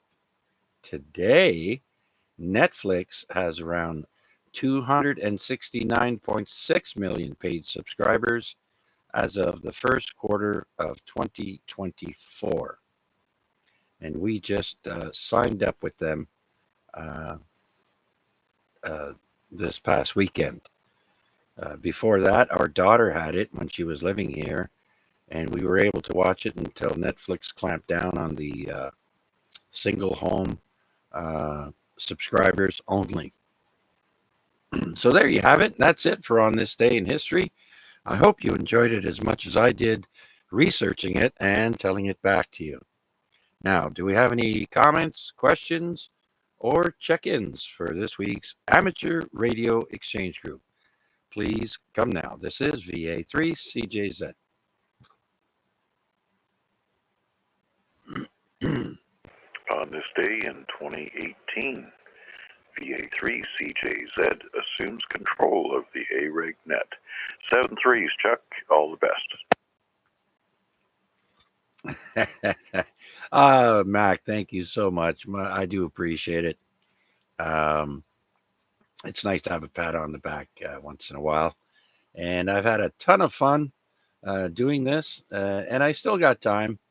It is after 10 o'clock, but we'll run down the list real quick there, Mac. And you're first up, VA3IMW. Yep, it's pumpkin time for me. A little spice on the side, maybe some whipped cream on top. 7-3s, one and all. We'll catch you on the Lake Ontario Radio Club net tomorrow night at 7 p.m. on 446-125. 7-3s. All right, Mac. Thanks again for all your help, relays, and information that you give everyone. Much appreciated, sir. Have a great rest of the evening. Only 2 more sleeps till Friday. So let's go to downtown. Downtown Rick. VA3AXJ. Yep, go ahead there, Chuck. I'm still with you. Yeah, it wasn't their car that got flooded. It was their generator. Yeah, and the thing is, when they signed the lease for the park, for the bottom part of the park, there's a clause in that on that contract that if they did get flooded, that the park is not responsible for it. So I don't know what happens with the insurance company, but I don't know. It's kind of funny, eh? And you have to have at least $1 million liability and all that other stuff, insurance on the trailers.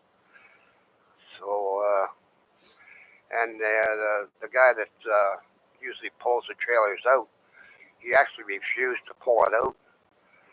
So I don't know what's going to happen there. Oh, yeah. Did he say why he didn't want to pull it out?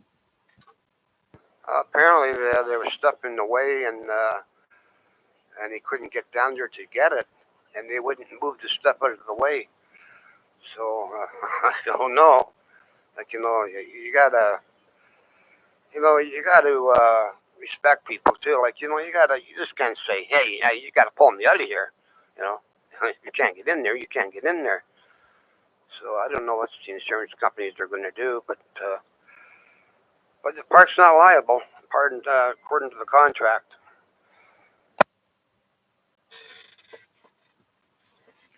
Yeah, there you go. It's probably in the fine print. Okay, Rick. Well, thanks for sticking around with us tonight and being awake. That always helps. And you have yourself a great rest of the week there, my friend. Yeah, okay, Chuck. Thanks a lot. It was a good net. I enjoyed it. Yeah, I got a busy day tomorrow. Other than that, 7.3s, everybody on the frequency, VA3XJ, we're going to be probably QRT in the next 10 minutes. Back to you. Okay, there, Rick. Very good. Let's see if Art is still with us. VE3 Kilo Charlie India. Art, any last words?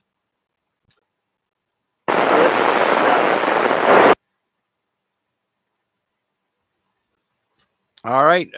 Congratulations, Art, on getting your 7100 up, and glad you were able to find us after you accidentally bumped off the frequency there. And hope you enjoy your radio.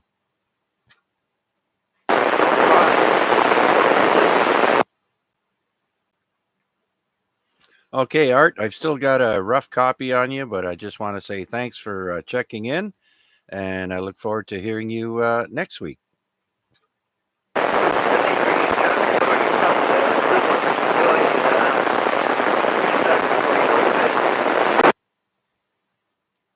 All right, Art, thank you so much. 7-3. Okay, next, let's go to, let's see if Flynn got his air conditioner, VE3FJJ.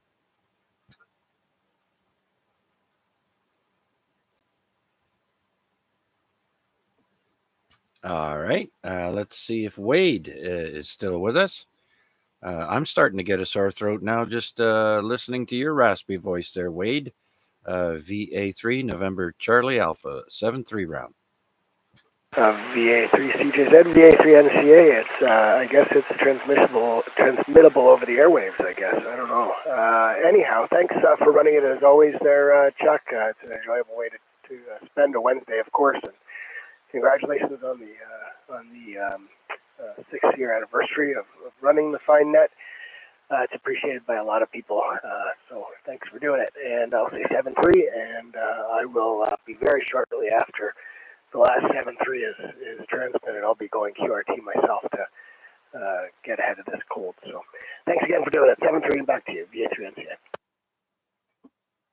Okay, Wade, thanks a bunch. Take care. Speaking of which, we haven't heard George there. I think he went back up to the trailer. I wonder if he got flooded out. We'll have to wait till he gets back to hear from VE3GBD. All right, Wade, thanks a bunch. Let's see who's next. Larry, VE3LBI, 7-3 round. Larry? Yep. Thanks, Chuck, for listening along. Thanks for doing it. I think George is safe. He's up on a hill. The water got that high? Okay, I don't think it would. He's way up on top of a bit of a hill up there, so I saw some pictures. Anyways, again, thanks for doing it. Pass 7-3, everybody, and be listening along till the end.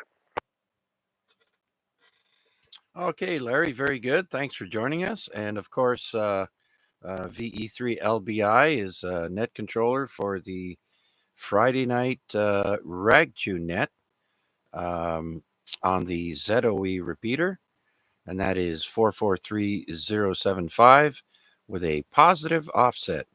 And that's this Friday at 8 p.m. We look forward to chatting with Larry and the other amateur radio operators. Thanks, Larry. Okay, thanks, Chuck.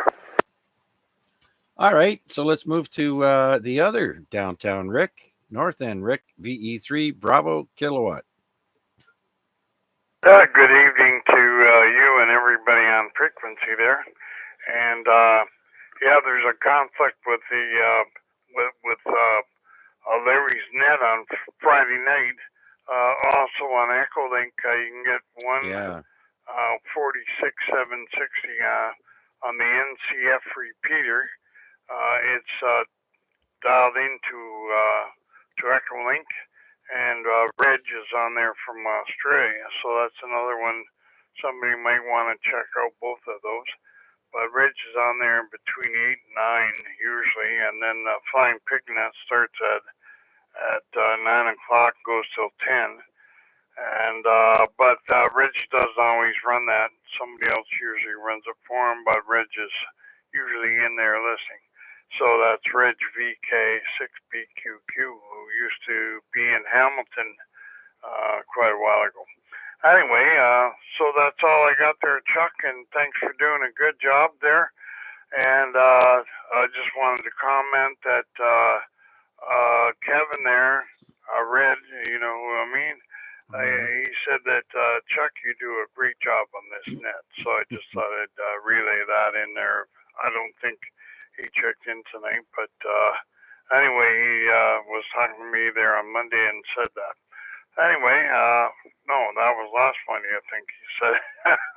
I forget. Anyway, Chuck, back to net, and great job. BA3CJZ V3BK. All right, Rick, I don't know if you heard, but tonight is my 6-year anniversary of being net controller for the AREG, and I look forward to doing another 6+ years, keeping everyone entertained on a Wednesday evening, and keeps me out of trouble. Thanks for the compliment to Kevin and you. Much appreciated there, Rick. Thank you. And so let's see who else we have left here. Well, that would be Gary, but I don't know if he's still here. VE3TTO. Gary? I think I missed Debbie, VA3OYL. Debbie, are you still there? Woo-hoo, you missed me. Yes, I'm still here. I can't hear Art now at all, which I could hear him before, which is too bad. Everyone else is coming in pretty good. You're almost full scale here, Chuck, tonight, which is very good for you. Good net. Thanks for doing it. I'll say 7-3 to all. Victor Alpha 3, Oscar Yankee Lima. All right, very good, Deb. Do appreciate it. And so now both you and I have a hard time hearing Art, but it could be conditions. Hopefully, we'll hear Art better next week. The bands have been a mess for the longest time. You gotta, I don't know, get it while the getting's good, as they say, which isn't very often, or you have to just be there at the right time. So that's all I can say about that. So thanks for joining us, Deb. Much appreciated, and look forward to talking to you again soon.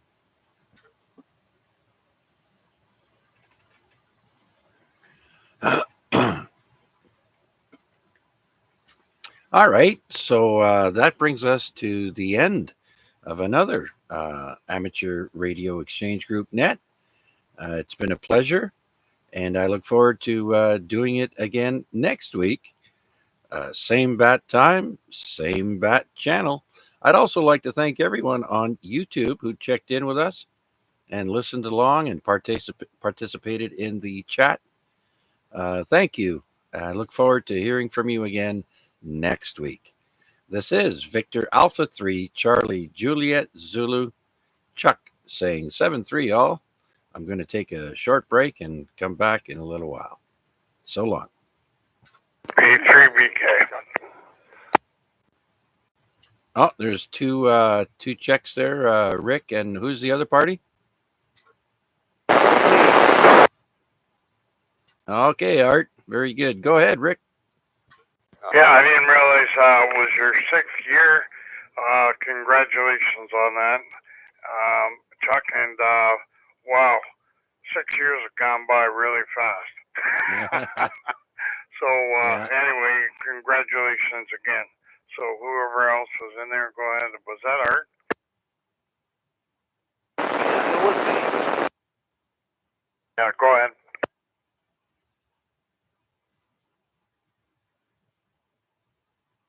Go ahead, Art.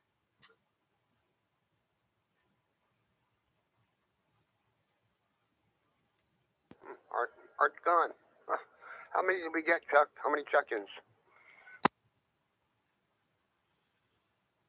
Okay, so with everyone on YouTube, there's one person I didn't get a call from, and that was Steel City Coach. So that would make it 16, along with the YouTube as well as the radio check-ins there. 16 check-ins tonight. That's a good night. Okay, we're gone. Hey, one other thing I wanted to comment on, your other radio with the lower antenna may be able to hear Art, because sometimes you move an antenna 1 foot and makes a difference on how well you receive somebody. So you might want to try that low antenna. Might work. Might be able to copy Art there. Over. Yeah. The antenna is much lower though than it used to be, and so I noticed I wasn't getting Mac very strong. So I don't know, but I do have to end my stream here on YouTube, and so I'll say 7-3 right there, and we're